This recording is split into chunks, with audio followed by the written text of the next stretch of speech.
Hello everyone and welcome back for another missing stamps video. This is Cassie. Today we are going to be using this darling little birthday gnomes stamp set, but I'm really only going to use the happy birthday and the balloons, even though it is super darling. My focus is going to be on the Rainbow Builder stencil, and you'll see why once we get going. It is gorgeous. It's 3 stencils, so it's a build on. And you can make your rainbows however you want. We're going to focus on 2 colors today, which I'm so excited about, but I love that there is some embossed lines on these to make it so easy to stack them on top of each other so that you get the perfect blend every time. So let's go ahead and get started. I have a piece of white cardstock that I've cut down to 4 1/4 by 5 1/2 inches.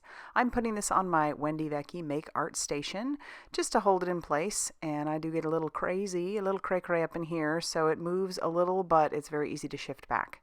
And I'm focusing on pinks and purples, so I have 2 ink pads, and that's what we're using today, just 2 different ink pads.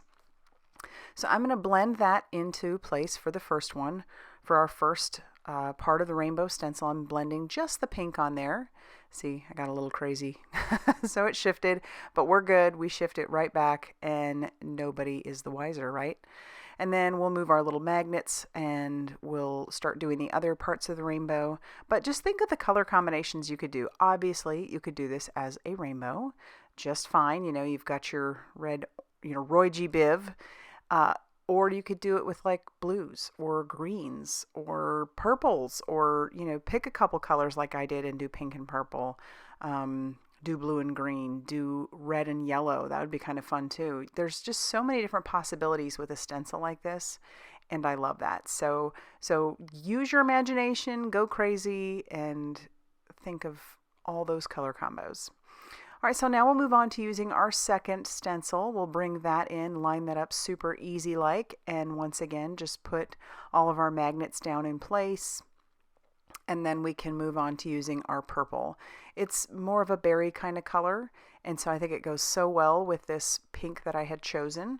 So once again, we'll just blend that right over the top.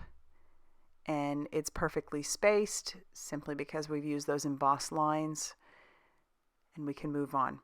And you'll notice what I did is I shifted that stencil because I really wanted that big one to be a main focus. I didn't want it to be like the center stage, which you could do, and then move your other rainbows around it. I just wanted this stencil to be shifted like so.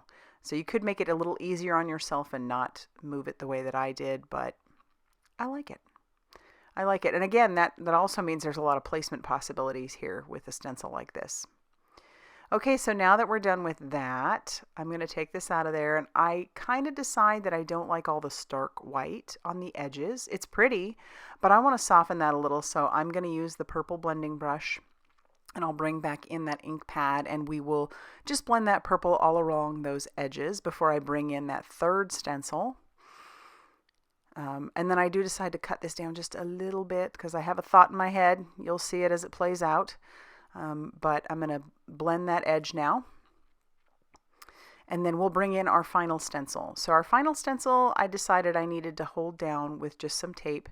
Also, it would make the cleanup just a little bit easier. So I'm just going to hold this down with a little bit of mint tape and put that on the bottom because that stencil is up a little bit higher than the paper. And I'm also going to just cut a tiny piece to put over that heart in the middle. The heart would be upside down, otherwise I would probably leave it, but this is how I want my card oriented, so I'm taking that heart out of there. And now I'm going to bring in some Nuvo paste. This is the golden crystal, and I'm going to spread this all over the front. Originally I was thinking I was only going to focus on those stars, but then I thought, why not bring that gold in everywhere? That gold with the pink and the purple is just so pretty. Of course, gold with anything. But like I said, imagine the color combos that you could do if you had like blue and green and maybe like a silver paste. Or if you had the red and maybe even an orange and brought in the gold. Oh, that would be gorgeous too. So you just have so many possibilities that it's crazy. And now, instead of shifting this over, I am going to take my stencil to the sink and clean it out because This Nuvo paste dries so quickly, you definitely have the potential to ruin your stencil if you leave it on too long. So in the process of cleaning that off, my all of this that I already did is basically dry. Now I don't trust it enough to just push this down, so I'm going to be very careful with that. But I am going to bring up my paste again, and then we can finish up our stencil. But that is the thing about these kind of pastes. They dry super quick, and if it dries on your stencil, it is like cement. Good luck getting it off. As it is most of my stencils, if I use this on them, they do have like a little bit of a glue residue, but it doesn't bother me. I actually have a ton of stencils that have paint dried on them, so I'm good either way. As long as the stencil is still usable, we're all good to go. So again, we'll go clean this off before it dries on there, and in the process, this is going to dry while I'm cleaning everything up. But take a look at that. That gold with that pink and purple just makes my heart go pitter patter. I'm telling you. All right, I did have some gold paper in my stash. It's kind of like a mirror cardstock. So I'm just going to cut a couple of strips of this. That small one, I need the full strip. This one, I just need a chunk of it, because I am going to cut it down, and I'm going to get my card base ready in the process. That measures 5.5 inches by 8.5 inches, and I'm scoring it at 4 1/4. And then I'm going to use a tape runner, and we're going to tape this right to our card base. And it's going to have a little bit hanging out on the top and the bottom, which is fine. I'll just snip that off. And yes, while my Nuvo paste was dry, I didn't trust it 100% to flip it over and just start using my tape runner and all that pressure. So I'm going to take my tape runner and put it right on the base. So we'll just, it's dry to the touch, but again, don't want to press my luck by pressing too hard. So we'll just go ahead and put our tape runner right on our card base. And you could use liquid glue too. That would make it a little bit easier.